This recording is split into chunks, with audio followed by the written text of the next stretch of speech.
इस बुलेटिन के प्रायोजक हैं योगमणि इंस्टीट्यूट ऑफ नर्सिंग।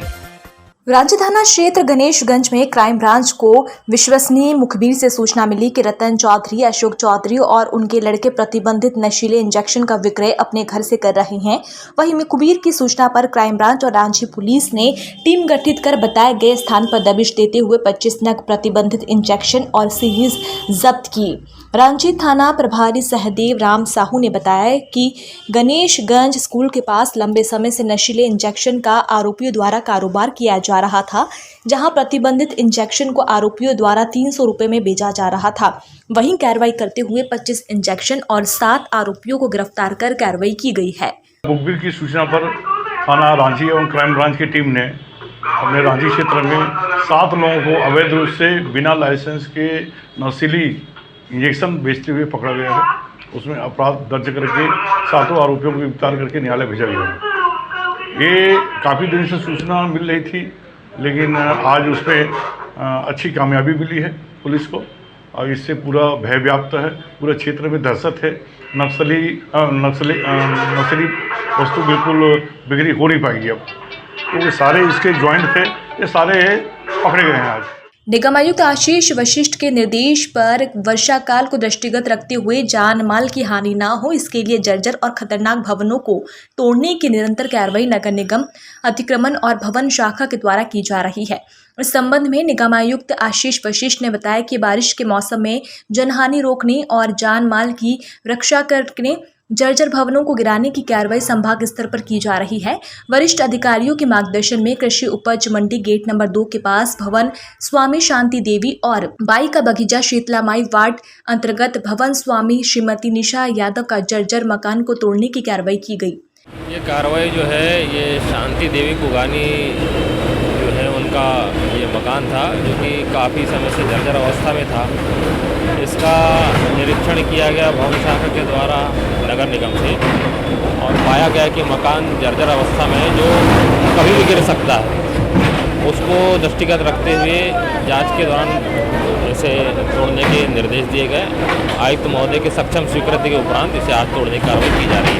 जबलपुर आगामी नगरीय निकाय चुनाव को लेकर नामांकन पत्र दाखिल करने के लिए उम्मीदवार कलेक्टर कार्यालय पहुंच रहे हैं। वहीं निर्वाचन आयोग के गाइडलाइन के अनुसार उम्मीदवार के साथ सिर्फ 3 लोग ही कलेक्टर कार्यालय में नामांकन पत्र जमा करने के लिए अंदर जा सकते हैं, जिसको देखते हुए कलेक्टर कार्यालय के गेट पर भारी पुलिस बल सुरक्षा व्यवस्था में तैनात किया गया है, जिसमें किसी प्रत्याशी के साथ अगर उसके ज्यादा समर्थक आते हैं तो उन्हें गेट के बाहर ही रोक दिया जाए। साथ ही कलेक्टर कार्यालय के बाहर पार्किंग व्यवस्था सुचारू रूप से किए जाने, पुलिस लोगों को वाहन स्टैंड में वाहन खड़े करने की हिदायत दी जा रही है। हाँ, चूँकि नॉमिनेशन जो चुनाव आयोग के निर्देश है उसमें यह प्रमुख है कि एक अभ्यर्थी के साथ सिर्फ 3 व्यक्ति जा सकते हैं और इस वक्त कलेक्ट्रेट ऑफिस भी चल रहा है, तो सुरक्षा का दायित्व थोड़ा सा बड़ा है। तो हम बेहतर कोशिश कर रहे हैं कि किसी आम आदमी को तकलीफ ना हो, कैंडिडेट को भी तकलीफ ना हो और उसको नियम कानून से अवगत कराते हुए हमने ये व्यवस्था लगाई थी। पार्किंग में भी हम विशेष ध्यान दे रहे हैं और अभ्यर्थी अपना आवेदन पत्र नियमानुसार प्रस्तुत करें और लोगों को भी तकलीफ न दे। Yogmani institute of nursing, Jamdar hospital, Jabalpur. Nursing के क्षेत्र में करियर बनाने का सुनहरा अवसर। प्रवेश प्रारंभ BSc nursing, post basic BSc nursing, GNM. पता 198/2 Raigwa, ward number 72, Arihant warehouse के पीछे, पाटन बाईपास चौक के पास, जबलपुर। कोतवाली पुलिस ने बड़ी कार्रवाई करते हुए हवाला कारोबार से जुड़े 4 लोगों को गिरफ्तार करते हुए 42,54,300 रुपए जब्त करने में कामयाबी हासिल की है। जहां जानकारी अनुसार कोतवाली पुलिस को जानकारी लगी कि सराफा में हवाला की रकम लेकर कुछ युवक आए हुए हैं, जहां पुलिस ने तत्काल कार्रवाई करते हुए मौके पर दबिश दी, जहां अमित क्षत्री, शुभम पटेल, राहुल बेन और करण को 42,54,300 रुपए के साथ गिरफ्तार किया है।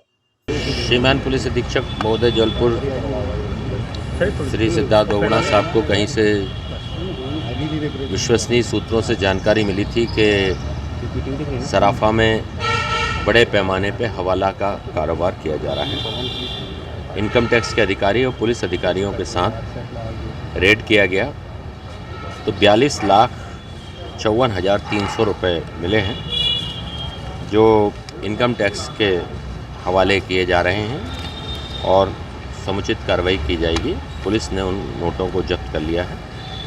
वहाँ पे कोई झांसी वाला है अग्रवाल मार्केट में, वो ये काम कर रहा था। ऐसी जानकारी श्रीमान पुलिस अधीक्षक महोदय को मिली थी, जिसके ऊपर से रेड कार्रवाई करके 42,54,300 रुपये जब्त किया गया। इनके नाम क्या है? कहाँ से आ रहे थे और कहाँ जा रहे थे? ये अभी हवाला के हैं, अभी तो जांच में पता चलेगा किसके क्या हैं, कौन से पैसे हैं। इनके नाम क्या हैं जो पकड़े गए? अभी तो 4 लोग मिले हैं। 2 लोग हैं, एक अमित छत्री और शुभम पटेल, जो कर्मचारी हैं, विपिन पटेल का कार्यालय है उसके कर्मचारी हैं ये दोनों। और 2 लोग हैं, राहुल बैन और करण ठाकुर, जो 1.5 लाख रुपए गुरंदी के कोई भरत पंजवानी व्यापारी हैं, उनका लेके आए थे जमा करने के लिए। प्राचीन और सांस्कृतिक शहर जबलपुर के बारबेक्यू नेशन द्वारा एक आउटलेट की शुरुआत की गई। बारबेक्यू नेशन द्वारा आज उनके नए आउटलेट की शुरुआत प्राचीन और सांस्कृतिक शहर जबलपुर में की गई है। इस आउटलेट में युवाओं के साथ सुंदरता, जीवंत आंतरिक ऊर्जा के युक्त सभी पीढ़ियों के लिए सजावट की गई है। आकर्षक अंतर्गत सजावट, आरामदायक वातावरण के चलते अब यह स्थान पारिवारिक समारोह के लिए भी एक अच्छा स्थान बन गया है। इस अवसर पर जबलपुर के regional director health services doctor Sanjay Mishra भी उपस्थित थे। बारबेक्यू नेशन जो यहाँ पे रेस्टोरेंट शुरू हुआ है, ये जबलपुर जैसे शहरों में इसकी उपलब्धता अभी तक नहीं थी और बड़े बड़े शहरों में ही हमें इस तरह के रेस्टोरेंट्स देखने मिलते थे। यहाँ मुझे आकर बहुत ही अच्छा लगा कि हमारे शहर को एक बहुत बड़ी उपलब्धि हासिल हुई है और एक बहुत अच्छी जगह देखकर ही समझ में आ रहा है मुझे कि बिल्कुल बड़े शहरों की तर्ज पर इसे बनाया गया है। यहाँ का जो मैंने सिस्टम देखा, फायर सिस्टम देखा, जो व्यवस्थाएं देखी, वो बहुत ही अच्छी हैं और निश्चित तौर पे हमारे शहरवासियों को बड़ा इससे कहना चाहिए, जैसे छुट्टियों के दिन या किसी भी दिन कोई पार्टीज़ हों, दोस्तों की कोई पार्टीज़ हों, यहाँ आने के लिए बहुत ही अच्छा वातावरण यहाँ दिखाई दे रहा है। और मैं सभी से अनुरोध करूँगा कि शहर में जब ऐसी सुविधा उपलब्ध हुई है तो ज़्यादा से ज़्यादा उसका लाभ हमें उठाना चाहिए। और जबलपुर में इस तरह के वैसे तो बहुत अच्छे अच्छे रेस्टोरेंट्स हैं, सब हमारे भाइयों के मित्रों के हैं, लेकिन गुणवत्ता के क्षेत्र में बारबेक्यू नेशन की कोई सानी नहीं है। मैं क्योंकि 2-3 महीने से देख रहा हूँ, इनके वेंडर्स को देख रहा हूँ, इनकी कुकिंग स्टाइल को देख रहा हूँ, तो इनकी गुणवत्ता जो है, इनका जो स्तर है खाने का, वो अद्भुत है।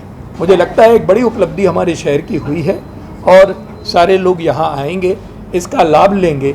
और जो भी लोगों को लगता है स्वाद में कहीं कुछ, तो ये सबसे अच्छी बात यह है कि ये डिमांड पे भी बना देते हैं। अगर स्नैक्स में कोई चीज़ इनकी अवेलेबल है, ये मना नहीं करते, ठीक है सर हम वो करते हैं। इतने अच्छे लोग हैं, इतनी शराफत से बात करते हैं, इतने अच्छे से हॉस्पिटैलिटी है इनकी, और चेंज करते हैं स्नैक्स में। अपने आप में इतने आइटम्स हैं इनके पास कि ये जबलपुर के लिए निश्चित रूप से, जैसा डॉक्टर साहब ने कहा, आज डॉक्टर साहब के कर कमलों से इसका उद्घाटन हुआ, हम सबके लिए बड़ी प्रसन्नता की बात है और जबलपुर शहर इसका निश्चित रूप से लाभ उठाएगा, ऐसी मैं आशा करता हूँ।